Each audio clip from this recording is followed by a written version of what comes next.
2 மாதம் உங்களை எழுதுன நாங்கள் எழுதலை, யாரோ எழுதுகிறாங்க, உங்களால் தாங்க முடியல. தம்பி 15 வருஷமாக எங்கள் அம்மாவை, என் தங்கையை, என் உடன் பிறந்தார்களை, என் பக்கத்தில் இருக்கிற என் அக்கா தங்கைகளை, என் மனைவியை எவ்வளவு கேவலமாக எழுதுனீங்க. அதெல்லாம் நீங்கள் காசு கொடுத்து எழுதுனதானே? அப்போ நாங்கள் எவ்வளவு சகித்திருக்கோம். வாயை திறந்தாலே நீங்கள் சொல்ல வாய் குசுற அளவுக்கு நீங்கள் எழுதுனீங்க. இப்போ உங்களுக்கு தான் மானம் இருக்குது, எங்களுக்கெல்லாம் மானம் இல்லை. எங்களுக்கு இருக்கிறது ஈனம், மானம் இல்லை. அப்போ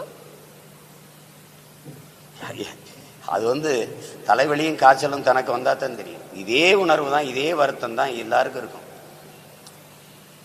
அது பேச்சு இல்லை. அது நீங்கள் உங்கள் வேலையை நீங்கள் செஞ்சீங்கன்னா எத்தனை ஐபிஎஸ் தமிழ்நாட்டில் யாரோட எங்களுக்கு மோதல் இருக்கு?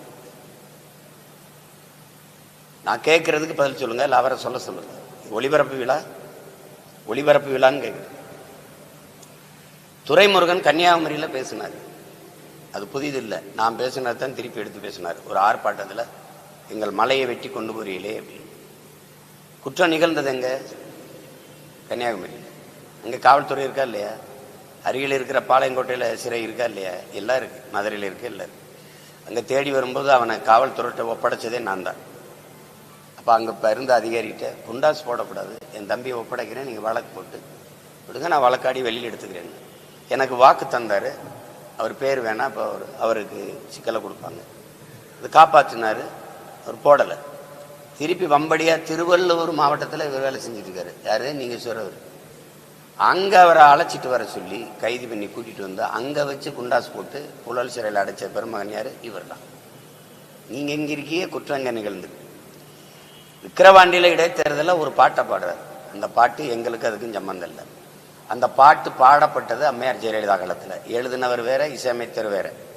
அந்தப்போ ஐயா கருணாநிதி உயிரோடு இருக்கார். இன்றைக்கு இருக்க முதல்வர் இருக்கிறார். இப்போ வரிஞ்சு கட்டி பேசுகிற வாய்கள் எல்லாம் அன்றைக்கு உயிரோட தான் இருக்கு. அவங்க காது அன்னைக்கு நல்லா தான் கேட்கும், வாய் நல்லா பேச முடியும். அப்போலாம் ஒண்ணுமே பேசலையே. இவ்வளவு காலம் கழிச்சு திருப்பி எடுத்து பாடின எங்க மேல இவ்வளவு பாய்ச்சல் பாயிரியிலே, அன்னைக்கு அந்த அம்மா இருக்கும்போது பாடும்போது எப்படி நீங்க பாடலாம்னு வழக்க போட்டிருக்கலாம். அந்த பாட்டை தடை செய்ய போராடி இருக்கலாம்.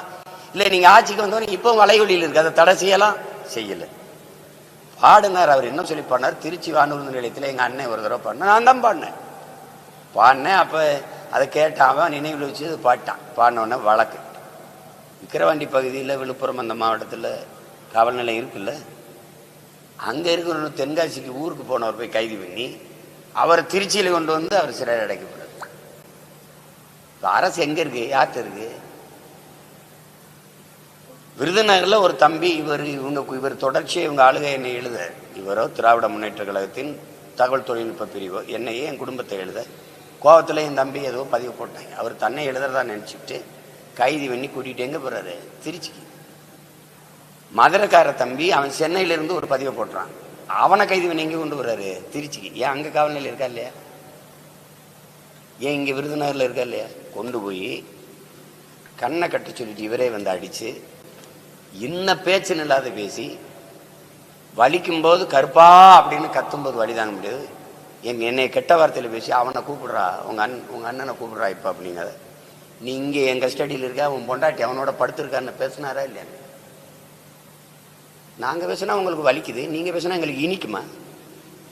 தம்பி நீ எதுக்கு ஐபிஎஸ் படித்தா? அந்த வேலையை தான் பார்க்கணும். நீ திமுகவின் ஐடிவிங்களை வேலை பார்க்கணும், இந்த வேலையை ரிசைன்மெண்ட் போய் பார்க்கணும். புரியுதா? இத்தனை போலீஸ் இருக்கும்போது உங்களோட எங்களுக்கு பகை எதுக்கு? எங்களோட பிரச்சனை எதுக்கு வருது? நீங்கள் உருவாக்குறீங்க. நீங்கள் எங்களோட இப்படி மோதனால உங்களுக்கு இந்த இப்போ நேரம் பேச வேண்டியது பாருங்க. எனக்கு அது அவசியமற்றதானா? நீங்கள் புகழ் விரும்புறீங்க, உங்கள் பேர் அடி பண்ணணும், உங்களை பேசணும், செய்தி வரணும் அப்படின்னு. அப்படி பெரிய வீரம்னா அவங்க நேருக்கு நேரம் மோதுவோம், அது செய்வோம். அதிகாரத்தில் இருந்துக்கிட்டு வழக்க போடுறதே பேர். நான் புதுசாக பேர் பார்க்க போறேன்னா தம்பி, புதுசாக பேர் பார்க்க போறேன்னா சொல்லுங்க. 138 வழக்கு இதுவரை இருக்குது. எனக்கு வழக்கு இல்லாத நீதிமன்றங்கள் இல்லை, மாவட்டம் இல்லை. புதுசாக போட்டு என்ன? அவரவர் அவர் பொறுப்பை உணர்ந்து வேலை செய்யணும். நீங்கள் கூலிக்கு வேலை செய்யறியே, நான் கொள்கைக்கு போராடுறேன். எனக்கு இதெல்லாம் ஒன்றும் இல்லை. உயிருக்கு துணிஞ்சவனுக்கு எல்லாம் சாதாரணம். நீங்கள் அதெல்லாம் ஒன்றும் கிடையாது. நீங்கள் பல முறை சிறைப்படுத்தப்படும் போது என்னை பெற்ற தாய் சொன்னது, மகராசனா போயிட்டு வான்னு. இப்போவே நீ செஞ்சீங்கன்னு வச்சுக்கோங்க, மகராசனா போயிட்டு வான்னு சொல்லுவான். ஆனா அன்னைக்கு நானே பெட்டியில துணி எடுத்துட்டு போனேன். இன்னைக்கு எடுத்து கொடுக்க என் பொண்டாட்டி இருக்கா, பாத்துக்கிறீங்க. நானாவது இப்ப அரசியல், அவ பிறக்கும் போதே அமைச்சர் மக. அதனால எங்களுக்கு இதெல்லாம் சாதாரணம். பார்த்து விளையாடுங்க. என்கிட்ட கேட்கக்கூடாது, நாட்டின் முதலமைச்சர்கிட்ட கேட்கணும். அவங்க வந்தா மேகதாத்துல அணை கட்டுவாங்க, காவிரி நதி நீரை தரை மறுப்பாங்கன்னு தெரிஞ்சு அந்த மண்ணில் காங்கிரஸ் வெற்றிக்கு நீங்க கட்சி தலைவரா போகல, தமிழ்நாட்டு முதலமைச்சரா போய் அந்த வெற்றிக்கு பாடுபட்டீங்களா இல்லையா? இது உங்களுக்கு வாக்களித்து அதிகாரத்தை தந்த மக்களுக்கு செய்த துரோகமா இல்லையா? சொல்லுங்க தம்பி, வாய் திறந்து சொல்லுங்க. நீங்க ஒரு நிருபரா சொல்லாதீங்க, பத்திரிகையாளர், ஒரு சக மனிதனா, ஒரு இந்த மண்ணின் மகனா சொல்லுங்க. துரோகமா இல்லையா?